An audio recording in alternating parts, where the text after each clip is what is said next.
Ya kawan, bahasa ngawur itu bermanfaat.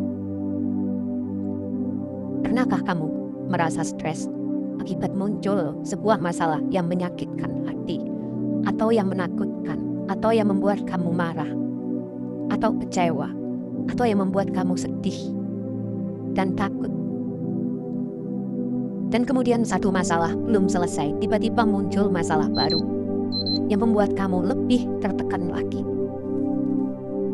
Kamu ingin curhat dan melampiaskan segalanya kepada seseorang, tetapi sulit.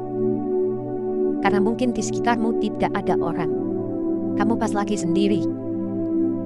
Kalaupun via telepon, temanmu belum tentu bisa mendengarkan kamu. Dan kamu pun belum tentu bisa menceritakan dengan kalimat-kalimat yang benar.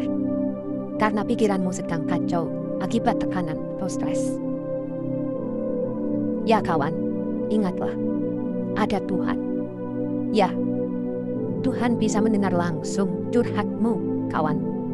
Karena Dia ada di dekatmu, Roh Kudus di dalam hatimu, dan ada Tuhan Yesus yang selalu mendengar kata-katamu.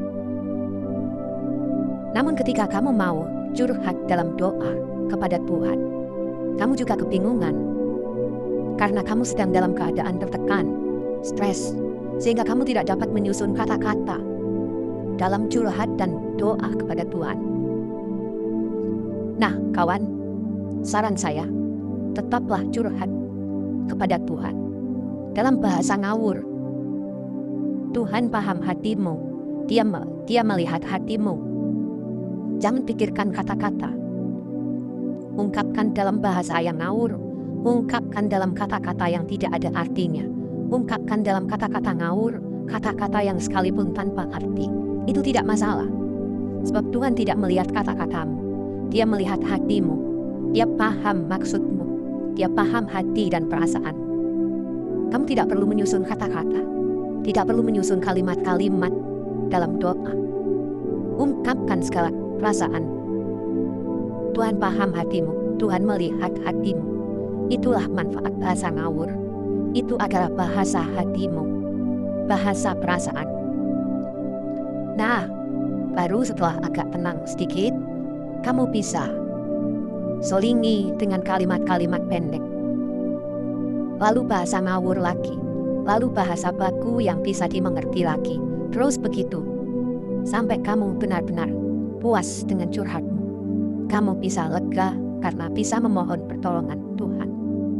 Itulah manfaat bahasa ngawur yang adalah bahasa hatimu, bahasa perasaan. Lalu yang kedua, ketika kamu bangun pagi dan masih setengah mengantuk, pikiran belum pulih 100%, dan kamu ingin berdoa, tapi masih sangat sulit karena pikiranmu masih belum pulih 100%. Energimu belum pulih 100%. Nah, ungkapkan saja kawan dalam bahasa ngawur. Kamu tidak perlu berpikir tentang kata-kata. Yang terpenting hatimu tertuju kepada Tuhan. Dia paham maksud hatimu. Dan ketika hatimu tertuju kepada Tuhan, pelan-pelan pikiranmu mulai pulih dan mulai segar. Maka kamu bisa berdoa dengan kata-kata dan kalimat yang bisa dimengerti. Dan kemudian ketika kamu kehabisan kata-kata di tengah doa, ucapkan lagi bahasa ngawur, bahasa hati. Itu membuat hatimu tetap tertuju kepada Tuhan.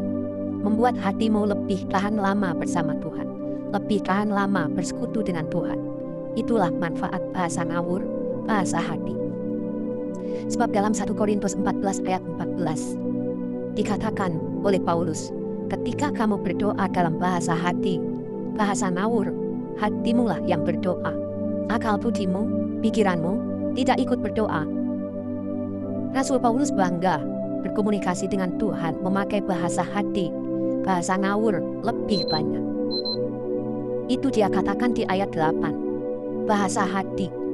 Jadi, jangan ragu berdoa ke Tuhan memakai bahasa ngawur, bahasa hati. Itu indah sekali.